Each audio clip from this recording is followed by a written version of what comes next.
Je dis, bon, excusez l'entracte. Vous savez, nous sommes des humains, on a des moments de faiblesse, que le nom de l'Éternel soit béni. Amen. Mais nous allons te ressembler, Père Céleste. Ah ouais, la couronne dont tu as parlé la maman, on l'aura.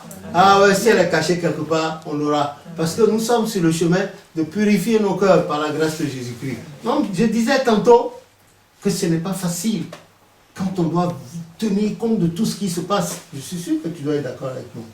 Oui, voilà, du coup, un homme par lui-même ne peut avoir le cœur pur. Pour avoir le cœur pur, il faut absolument avoir le Saint-Esprit avec soi. Parce que l'Éternel regarde tous les efforts que l'être humain fait, et par ces efforts, il envoie son Esprit Saint, des anges pour l'entourer. On va pas Lévi a dit qu'il a mis un ange devant de nous. Du coup, par nous-mêmes, on ne peut avoir le cœur totalement pur. Partiellement peut-être, mais totalement non. Du coup, il faut se laisser conduire, il faut se laisser entraîner par l'ange que l'Éternel met devant de nous, afin que chaque jour nous ayons le cœur pur. Voilà ce que je peux rajouter. Et moi, je voudrais rajouter, par exemple, vous voyez, le cantique 293 nous dit « Je m'accroche à la robe de Jésus ». Ça, c'est moi, mon épée, ça. Alors, chantons-le, vous allez voir. Je m'accroche à la robe de Jésus, jamais je ne la relâcherai. Je m'accroche à la robe de Jésus, jamais je ne la relâcherai. Sans avoir été guéri. Sans avoir été guéri. Sans avoir été rehaussé. Sans avoir été rehaussé. Sans avoir reçu la gloire. Sans avoir reçu la gloire. Sans avoir hérité la vie. Sans avoir hérité la vie. Etc. etc. Amen. Donc, voilà, elle, la maman Yassounou, elle dit que c'est l'arme qu'elle utilise, ça. Elle dit que c'est son arme. Voilà pourquoi elle nous a proposé ce cantique qui en dit long et que le prophète, Oshopha, gloire à son Dieu, gloire à Dieu, avait l'habitude d'entonner même, surtout pendant les grandes périodes d'évangélisation et de guérison miraculeuse de façon publique, il y a un chant qu'il entonnait beaucoup. Mais la musique a changé d'un pays à un autre. Que le nom de l'Éternel soit béni. Amen. Donc, je disais, la pureté, là, comme il vient de le dire, notre frère Christian, franchement, je partage son point de vue. Je partage son point de vue parce que c'est-à-dire que quand l'individu est engagé,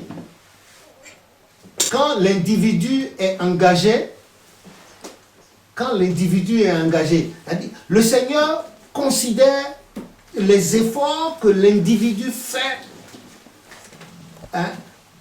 aspirant à, c'est-à-dire en tendance à, dans l'objectif d'aller là-bas, d'atteindre ce point de purification, sans seulement que l'Éternel y voit.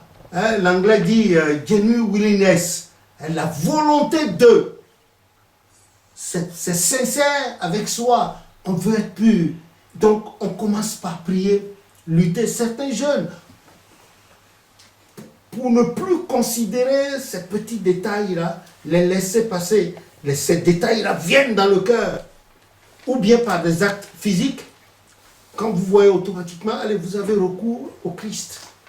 Ça vous fait mal, mais parce que vous êtes disposé dans votre cœur à avoir recours au Christ, allez, le sang de Jésus, ou bien il envoie son ange, comme il a dit dans Exode 23, il envoie son ange, éloignez ça. Ou bien, et le Satan revient, comme a dit Matthieu 12, 41, là, il revient. Il vient chaque fois pour voir si. Puisqu'il accuse, c'est un accusateur, il revient. Et c'est cela, cet effort-là, en commençant par moi, vous autres, et en revenant à moi, c'est très important dans la vie de chaque jour. Franchement, c'est important, et je pense à mon humble avis que la sœur Marie-Line partage mon point de vue, ou bien si elle a quelque chose à dire. Oui, je partage le point de vue de papa, et par rapport à ce qu'il vient d'expliquer, pour quelqu'un, supposons, qui a vécu longtemps dans le péché, quand je dis le péché, supposons quelqu'un qui a passé toute sa vie, a fait peut-être du mal à tuer et tout, et peut-être à quelques heures de sa mort, peut-être se répand. Et À quelques heures de... à quelques, je sais pas, à quelques heures de sa dernière vie, je sais pas si je fais De ça. ça quoi? De son départ, voilà, de son départ de la terre. Ah bon. Voilà, et si cette personne, voilà, se répand, commence à se repentir et abandonne le mal, c'est-à-dire tout ce qu'elle a déjà eu à faire dans sa vie, abandonne ça de côté. Est-ce que cette personne maintenant, par rapport à ce que tu as expliqué, cette personne aussi pourra avoir le cœur pur et verra Dieu aussi? Qui peut donner un exemple? Il y a un exemple très frappant dans la Bible. Oui? Oui, le voleur. Voilà. Voilà. Passez. Voilà. Allez-y, parle. Le deuxième brigand qui était avec Jésus sur la croix, il a passé toute sa vie à faire du mal. Mais c'est sur la croix qu'il a entendu parler de Jésus-Christ. Il a vu Jésus-Christ et il a vu que celui-là, il était vraiment un fils de Dieu. Et l'entendant parler, il a été obligé de dire, Seigneur, quand tu seras à la droite de ton Père, souviens-toi de moi. Et je pense que c'est tout. En fait, quand on veut parler du salut, on a tendance à croire que le salut, c'est aussi simple que ça. Accepter le travail que Jésus-Christ a fait sur la croix. Et maintenant, s'il devrait continuer à vivre, marcher en nouveauté de vie. Je m'en arrête là. Bon, comme ce qu'il a dit, le voleur, là, c'était au soir de sa vie, à quelques heures de la mort, qu'il a découvert la vérité. Et le Seigneur lui a répondu quoi? Oui? En vérité, je vous le dis, cette nuit vous serez avec moi dans le paradis. Voilà, à quelques heures. Oh, comme a dit le devancier, tout le temps, il a tué, il a volé, et ça. Et puis c'est quand le phénomène de la mort physique arrivait, qu'il a découvert que le Christ a dit, il n'a pas condamné le juste. Mais c'est pas parce qu'il était en contact direct avec le Seigneur, parce que nous, on n'a pas cette chance d'être en contact. On n'a pas le Christ, parce que lui, il avait le Christ qui était avec lui directement sur la croix. Il y a un passage biblique qui dit que quelqu'un a beau faire le bien toute sa vie, Voilà, c'est toute sa Ézéchiel vie, 18. Ézéchiel Oui. 18, le soir de sa mort, s'il pêche, Tout ça, il perd tout le bien qu'il a tout. fait. Et celui qui a fait le mal, si au soir de sa vie, il se répand et qu'il change, tout ce qu'il a fait de mal sera effacé. Voilà. Et moi, j'ajoute ce chant, le cantique 1470. Papa, attends, avant d'ajouter ces chants, il ne faudrait pas que les gens... parce que c'est un peu ambigu sur ce problème. Parce que, comme il a dit le devancier, celui qui était avec Jésus sur le poteau, parce qu'il a découvert Jésus la vérité, c'est qu'il s'est transformé. Mais aujourd'hui, il ne faudrait pas que les gens utilisent ce mot parce que, bon, je vais faire le mal, et puis le jour où ma mort approche, et puis je vais changer. Parce qu'on ne sait pas quand est-ce que la mort arrive. C'est ça. Donc, c'est quand la parole vient en toi et que tu reconnais le mal que tu as fait et que tu abandonnes, c'est que tu es entré dans ce... Mais il ne faudrait pas qu'on attende. Bon, de toute façon, j'ai 15 ans. Comme Saint Paul voilà. sur la route de Damas, acte 9, vous avez vu? Oui. Saint Paul sur la route de Damas. Il allait pour faire du mal, et il a entendu la voix, il a eu la vision, il a dit, mais je suis celui que tu peux... Ah bon? Qu'est-ce qu'il a fait? Il a embrassé en même temps, et c'est grâce à lui qu'on parle du christianisme aujourd'hui. Voilà.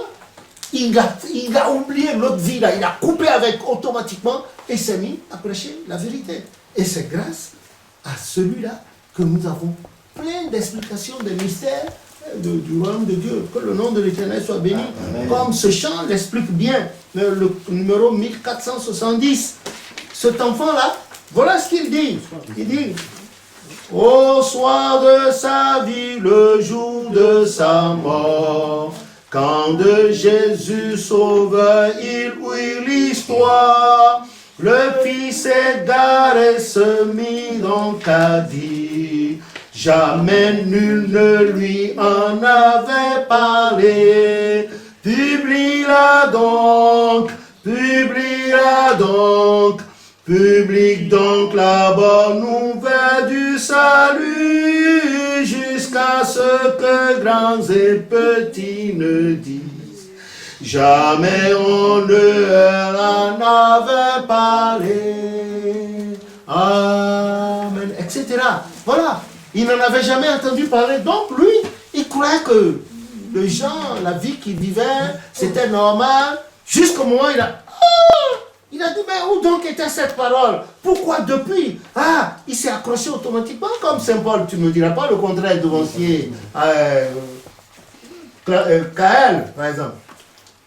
Oui, donc, dans ce qu'on disait également aussi, la manière de pouvoir se préserver, parce que papa a soulevé le point que face à tout ce qui se passe dans ce monde, pour pouvoir se préserver de ce qui peut nous arriver en termes de tentation, d'épreuves même, pour nous faire perdre ce petit cœur qu'on essaye de purifier, ou ces petits efforts que nous faisons devant Dieu, mais que c'est le Seigneur qui couvre le tout, qui bascule, il fait qu'on arrive à passer.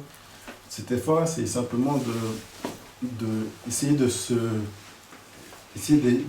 prendre du recul et ne pas être constamment à l'affût. Par exemple, quand on parle des plus jeunes, d'être constamment sur leur téléphone, à suivre ou à regarder tout ce qui se passe dans les réseaux, mais être modéré dans ces choses-là et être plus accentué sur la nature, sur l'environnement de ce que Dieu nous a réellement communiqué, pour qu'on puisse conserver cette qui veut ajouter quelque chose? Moi, je voulais dire par rapport à ça, il y a le fait qu'on a souligné dans ce qu'on a dit tout à l'heure par rapport à la question que la sœur a posée, la repentance, elle est très, très importante.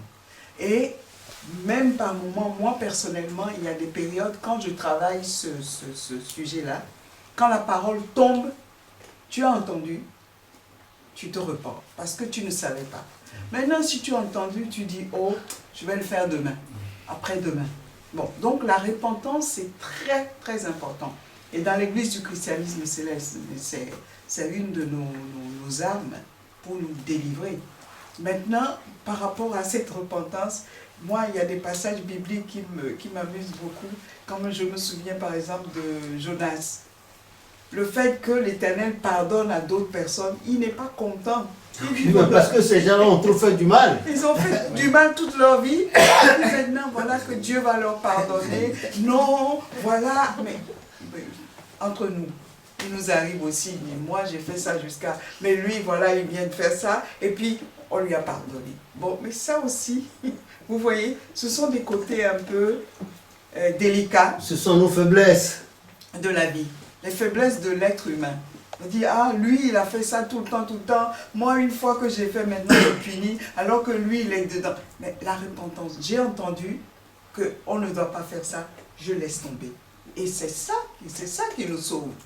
Maintenant, l'entendre toute une vie, c'est pareil aussi quand nous sommes dans l'église, par exemple, on dit les enseignements de Papa Oshofa nous disent de ne pas faire, de ne pas faire. Nous entendons ça chaque dimanche. Et puis nous faisons quand même, nous sommes là-dedans. Nous suivons des gens qui se sont mis en faux pour faire ça. Et nous voulons aller là où ceux qui sont... Dieu réserve à ceux de Papa Oshofa. Ça, il y a... Comment on appelle ça en bon français? La probabilité, non bien? Hein? Il y a ambiguïté, comme a dit le frère Christian. Il y a ambiguïté. Voilà. On nous dit de faire les exercices pour avoir la note. On laisse les exercices d'équation et puis on s'en va faire autre chose et puis on veut les notes. C'est pas possible. Oui, qu'est-ce que oui, c'est par rapport au thème du jour, heureux ceux qui ont le cœur pur, ils verront Dieu. Moi, j'ai deux questions à poser encore par rapport à ça. Est-ce que l'enfant qui est déjà dans le ventre, c'est-à-dire le fœtus, est-ce qu'on peut considérer ça aussi, c'est-à-dire cet enfant a déjà aussi un cœur pur? Est-ce que cet enfant a déjà un cœur pur? Dans le monde des humains, il n'existe pas encore. Il existe peut-être dans l'infinité ou bien il existe de l'autre côté, mais il est en train de faire son voyage pour arriver dans le monde des humains. D'accord. Et cet enfant, supposons Oui, je qu'il crois vient qu'il dans- doit avoir le cœur pur parce que si on voit dans Matthieu 10, 18 ou bien 18, 10, qu'est-ce que le passage dit? Laissez venir à moi. Voilà, le passage a dit, laissez venir à moi les petits, car le royaume des cieux est à eux, à ceux qui seront comme ses enfants. Donc, si je me sers de la Bible, ce passage, je peux dire, puisqu'on a un même chant comme ça qui veut dire, laissez venir à moi les petits, laissez-les venir à moi, laissez venir à moi les petits, laissez-les venir à moi. Réellement, Les petits enfants de la terre, les petits enfants de la terre sont tous les grands amis de notre Dieu. Laissez-les venir à moi. Amen. Je pense que le chant a répondu à votre inquiétude. Oui, bon, une partie. La seconde partie de la question, si cet enfant déjà dans le ventre a déjà un cœur pur, voilà, et si on suppose à la naissance sur la terre des humains et des vivants, cet enfant peut-être, parce qu'on est tous pécheurs, on est avec le péché d'Adam et Ève et tout ça. Et cet enfant, peut-être, il naît et quelques heures après, l'Éternel Dieu le rappelle, parce qu'on dit, la parole, le verset dit, heureux ceux qui ont le cœur pur, ils verront Dieu. Donc cet enfant, il est né avec un cœur pur, mais sachant qu'il est né aussi dans le péché aussi, est-ce qu'il verra aussi Dieu quand, à quelques heures de sa naissance? Voilà la question que pose la sœur. Ouvrez, oui. Comme papa l'a dit tout de suite, Jésus a dit laissez venir à moi les petits, car les anges sont constamment devant de Dieu. Car leurs anges voient constamment la face de Dieu. Voilà. Et donc, il est venu sur la terre, même s'il est venu d'origine pécheresse, le temps qu'il a passé sur la terre, son cœur n'a pas eu à être impur déjà. Parce qu'il n'a encore rien senti, il n'a pas senti les difficultés de la vie, etc. Il n'a pas eu le temps de s'énerver contre quelqu'un, contre ses Vous parents. partagez le même point de vue, oui. Continuons. On va montrer, continuons. Moi, je vais revenir un peu là-dessus pour la racine des choses.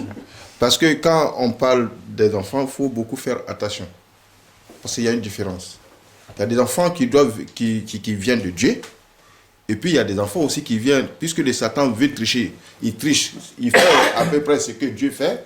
Le Satan aussi peut amener ses enfants. Donc, c'est pour cela la raison pour laquelle que dans la Bible, on nous a dit, Dieu a dit, interroge-moi déjà la racine des choses pour que l'homme et la femme puissent aller ensemble, pour qu'une bonne chose puisse sortir de là. Nous devons passer par la racine où on nous a dit, interroge-moi, j'ai été montrer le chemin. Voilà. Donc, si on n'a pas passé par là, et que c'est venu d'une manière ou d'une autre, c'est pour cela qu'il y a la délivrance d'abord.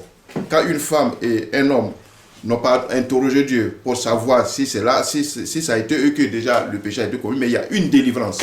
Bon, là, on met de côté. Maintenant, comme elle a posé la question, il y a les enfants qui viennent de Dieu.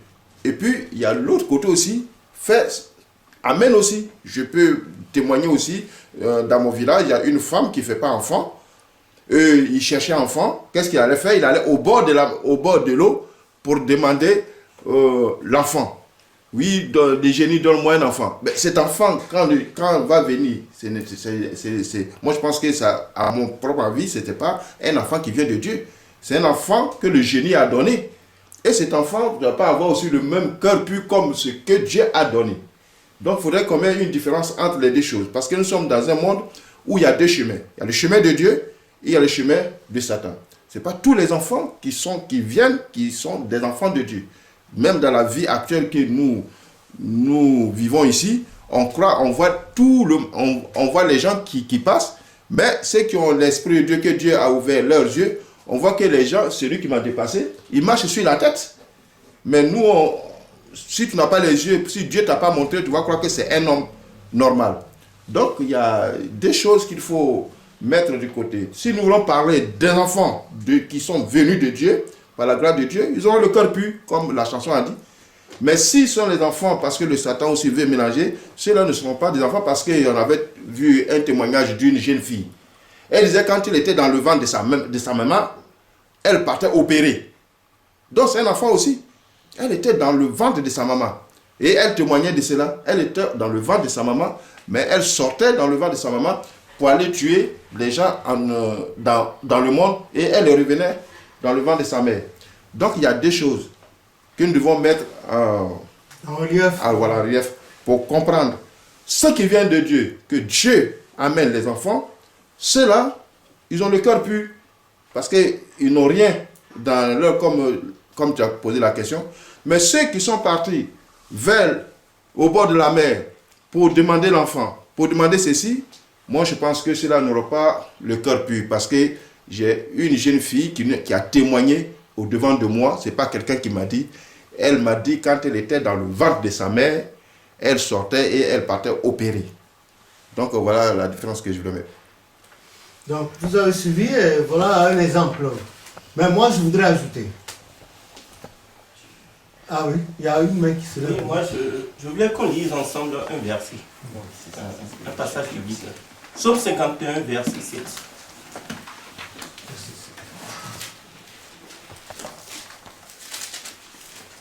En fait, ça rejoint le péché d'Adam et Ève. Voici, je suis né dans l'iniquité et ma mère m'a conçu dans le péché. Merci. Je suis né dans l'iniquité et ma mère m'a conçu dans le péché. Ça concerne tout le monde alors. Le péché d'Adam et Ève concerne donc même les enfants, même les bébés. Et donc, selon la doctrine biblique, c'est que il faut que chacun, tout homme, soit enseigné de Dieu pour recevoir Christ, accepter Christ. Normalement, c'est ça. Mais maintenant, je reviens pour dire, est-ce que, en faisant le baptême à l'enfant, est-ce que les parents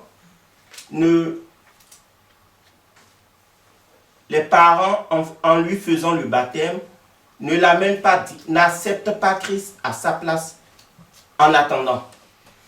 Et si on répond oui, donc si ce bébé a été baptisé chrétien et qu'il s'en va, je pense que il sera, on va dire, il sera sans péché. Bon, voilà ce que je peux dire par rapport à la question. Bon, papa va... Oui, mais les parents sont les garants de l'éducation spirituelle et religieuse de leurs enfants. C'est une obligation, parce que si les parents ne faisaient pas cela, ils seraient des défaitistes. Et ils répondraient de cet enfant, parce que jusqu'à l'âge de la majorité, les parents sont obligés. Et c'est ce qui fait que d'ailleurs, même au bord de l'eau, quand on doit vous baptiser, l'évangéliste qui officie dit qui sont ceux qui ont été obligés, qu'on a acquis. Mais les parents répondent des enfants. Et les parents peuvent répondre l'un d'un conjoint, l'autre d'un autre conjoint, si celui-là, il n'est plus en état de décider. Même en droit civil, ça existe. Si le premier conjoint est malade et ne peut plus décider, c'est le conjoint ou la conjointe qui est bien, qui jouit de toutes ses facultés, qui reprend sa place. Tandis que chez les enfants, avec les enfants, c'est une obligation, jusqu'à ce qu'ils deviennent majeurs. Mais moi, dans ce cas-là, il ne faut pas laisser les enfants grandir avant de dire eux-mêmes, ils vont décider. Non, ça l'anglais dit, c'est failure, c'est un grand échec, un échec cuisant. Mais moi, je reviens. L'enfant, si c'est dans le cadre stricto sensu de l'église du christianisme céleste, tant qu'on n'a pas fait la sortie d'enfant, on ne peut pas le baptiser. C'est pas possible. C'est le premier rituel pour le consacrer d'abord à Dieu, Luc 2, à partir du verset 21. Après cela commence seulement la question, quand est-ce qu'on va le baptiser? Que le nom de l'Éternel soit béni. Bon. Mais ce que notre sœur a dit tout à l'heure, elle a dit, oui, mais si l'enfant retourne. J'ai apprécié avec profondeur l'intervention du chargé de paroisse avec ce qu'il a dit. Et moi, je vais encore plus loin. Si nous retournons dans Genèse 6.3, vous avez vu ce qui s'est passé. On a dit que les fils de Dieu, virent que les filles des hommes étaient belles. Ils en prirent pour femmes. Et dès qu'ils ont fait ça, qu'est-ce qui s'est passé? Il a dit, l'Éternel a parlé, il a dit, mon esprit n'habitera pas toujours. Ben, il y a une vie avant la vie. Il y a une vie avant la vie physique dans laquelle nous sommes. Puisque quand on retourne dans le psaume 139, il dit, le psalmiste dit, tu me connais et tu me sondes. Tu sais quand je marche, quand je me lève. Tu sais quand je me couche. Tu pénètres de loin ma pensée. Tu pénètres de loin mes voix. La parole n'est pas sur ma langue que déjà tu la connais entièrement. Et plus loin, il dit, lorsque j'étais une masse informe dans le sein de ma maman, tu me connaissais déjà et les jours de ma vie étaient tous inscrits devant toi. L'Éternel sait ce qui va arriver. Si c'est un élément de Satan qui arrive, il sait, rien ne lui échappe à cause de son omniscience, omniprésence. Il est là, il est dans l'infini. Il est dans l'infini. Même les anges n'arrivent pas. C'est plus ça, même pour le retour de l'arrivée de la fin du monde, le Christ a dit, ah, même les anges ne savent pas, même le Fils de l'homme ne sait pas. Seulement c'est l'Éternel qui décidera. Donc si un bébé vient comme ça, si ça va, nous on peut pas se substituer à Dieu pour dire comme tu voudrais le savoir, est-ce qu'il a le cœur puis il va voir le... Mais quel est cet enfant qui est arrivé, c'est qui? C'est qui? On ne sait pas. Est-ce qu'on sait quel est l'esprit qui est derrière? On ne sait pas. Ce n'est pas parce que également vous avez soumis ce nouveau-né à la... ce nouveau-né-là, le truc du 8e jour, la présentation d'enfant, qui veuille dire forcément que c'est un élément de Dieu. Hein? Ah non! Puisque dans 2 Corinthiens 11-13, on dit que le Satan aussi, autant il permet à ses agents de se déguiser en ange de lumière pour aller donner, lui aussi se dégage, il va de soi que ses ouvriers aussi. Donc ça dit que nous sommes dans un monde là, la certitude c'est Dieu qui l'a.